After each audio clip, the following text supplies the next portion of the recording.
So yun guys, so magandang hapon po sa ating lahat mga kasyawing, no? Magandang hapon po sa ating Luzon, Visayas, Mindanao, no? At sa buong mundo mga kasyawing. So for today's video ay pag-usapan po natin, no? Ang BSKE, no? Kung ano na po ang balita ngayon, no? Ano na po ang desisyon, no? Pag-usapan po natin yan kung ano po ang mangyayari na ngayon mga kasyawing. Dahil hanggang ngayon po ay hindi pa po napirmahan ng ating Pangulo, no? Yung panukalang batas ng BSKE. So bago natin pag-usapan yan mga kasyawing, no? Don't forget to like, share, comment down below mga kasyawing para mabasa at makita po natin, no, ang inyong mga komento tungkol dito sa ating pinag-usapan mga kasyawing. And don't forget to subscribe.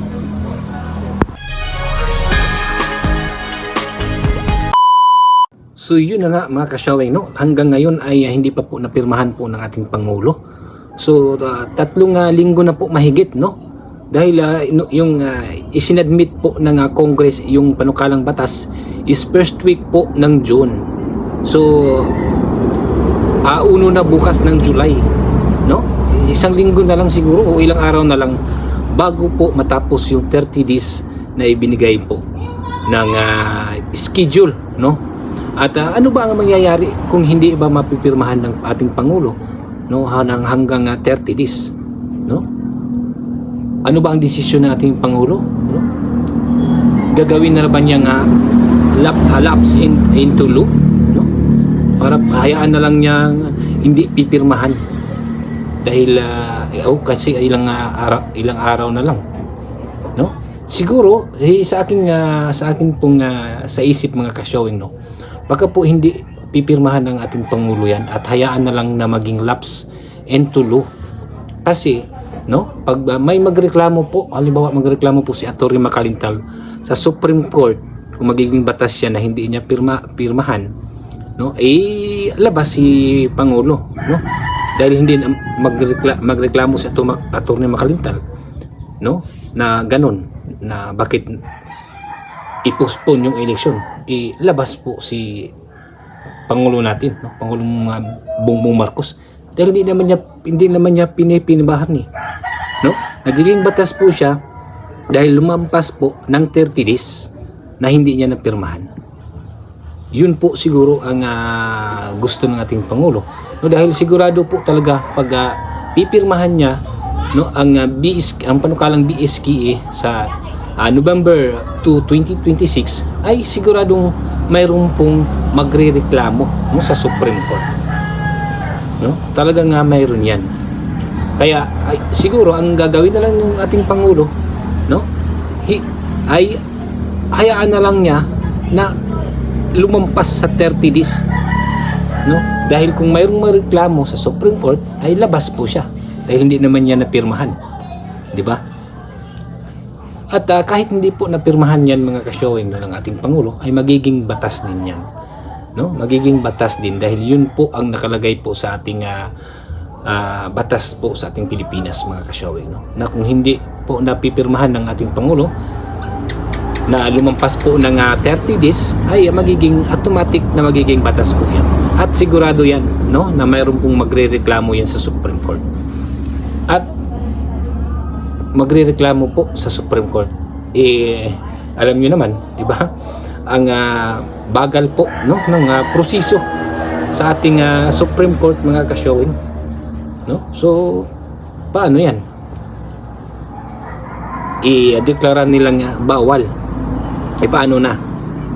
Alanganin na sa oras, di ba? Alanganin na sa oras yung kumilik dahil marami pang tatarbahuin sila, no? Magpiprinta pa ng ganun, magpiprinta pa sila.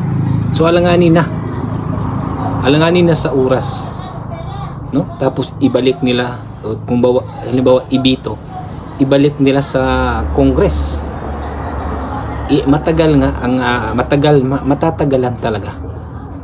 So baka sa aking palagay mga kasyawin, no, baka talagang magdesisyon yung Supreme Court na hindi talaga matuloy sa December, no? Dahil alanganin na sa oras, no? Okay lang sana kung magdesisyon sila kaagad, no? Dahil di ba po inurong po ng ating kumilik yung rehistro sa October, di ba? Kaya talagang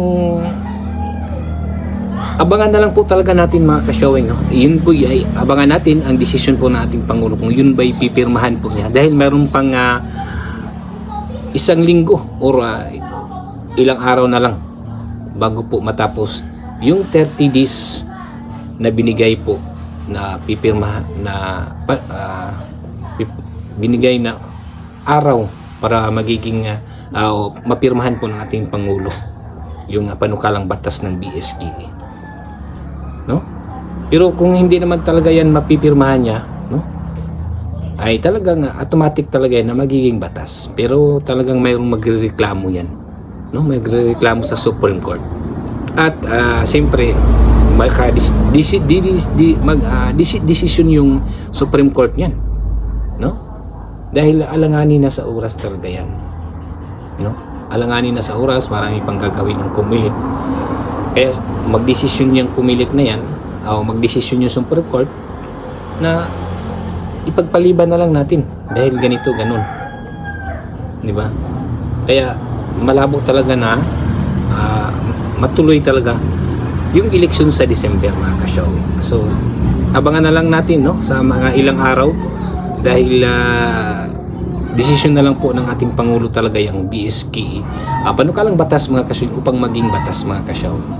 So yun lang po, mga ka-showing, no? Nag-update lang po tayo, no? Dahil hanggang ngayon ay hindi pa po napirmahan po nating Pangulo yung panukalang batas. Ilang araw na lang, no? Ilang araw na lang, 3 days ata, 3 days, 4 days, or 5 days, ganun na lang. Hindi pa po siya napipirmahan po niya. So abangan na lang po natin, mga ka-showing, no? At maraming salamat po sa inyong walang sawang pagsuporta po sa ating channel, mga ka-showing, at po sa inyong pong walang sawang panunood po sa ating content at video, mga ka-showing. Sana'y lagi kayo nakasubaybay, no? Sa mga hindi pa po nakasubscribe dyan, ay mag-subscribe na po kayo, mga ka-showing, no? At click the notification bell, i-bell all nyo na para updated kayo sa mga bago kong upload na video at para updated din kayo dito po sa mainit-init na mga balita, mga ka-showing, lalo na po itong BSKE, mga ka-showing, no, para updated po kayo lagi. At maraming salamat po sa inyong lahat, mga ka-showing. Don't forget to like, share, comment, and subscribe. So maraming salamat po. Thank you for watching.